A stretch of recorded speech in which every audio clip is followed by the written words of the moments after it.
तर काय म्हणता भाई, कशा आहेत तुम्ही? काय म्हणतंय तुमच्या गावाकडलं वातावरण? इकडे तर फुल ढगबिग आलेत बघा. एकदम असं रोमॅन्टिक वातावरण झालंय. असं वाटतंय की आता पाऊस गिऊस पडन बघा. असल्या वातावरणात कोणाला बाहेर फिरायला नाही आवडन. तर चला म्हणलो थोडं बाजार बिजार तुम्हाला फिरून दाखव. इथं एवढा मोठा बाजार भरतो की चालायला पण अवघड जाते बाबा. आणि आपल्या गावाकडं कसं आहे, बाजारामध्ये फक्त भाजीपाला, फळं, किराणा याचे दुकानं लागतात. पण इथं बाजारामध्ये सेकंड हँड कपड्याचे सुद्धा दुकानं लागलेत बघा. आणि ते कपडे आहेत ना, एकदम ब्रँडेड क्वालिटीचे कपडे, चांगल्या चांगल्या ब्रँडचे सुद्धा इथं कपडे आहेत बघा. ते पण असे जस काही कोणी वापरलं पण नाही असे बी कपडे आहेत. आणि लहान मुलांचे कपडे फक्त 180 रुपयाला ड्रेस.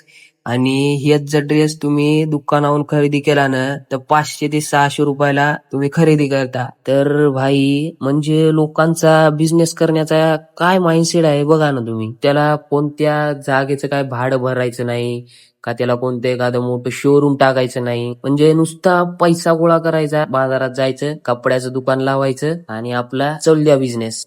म्हणजे मला काय म्हणायचं भाई, तुम्ही गाव सोडून पुणे मुंबईला या, थोडं बघा लोक काय बिझनेस करतात, कुठून पैसा कमवतात. हे नॉलेज जे आहे ना, हे गावात राहून तुम्ही नाही शिकू शकणार आहे. तर भावांनो, कसा वाटला माझा हा फर्स्ट मिनी ब्लॉग? आवडला असेल तर नक्कीच कमेंट, लाईक, शेअर करा. आणि असेच नवीन नवीन व्हिडिओ बघण्यासाठी फॉलो नक्की करा बरं का.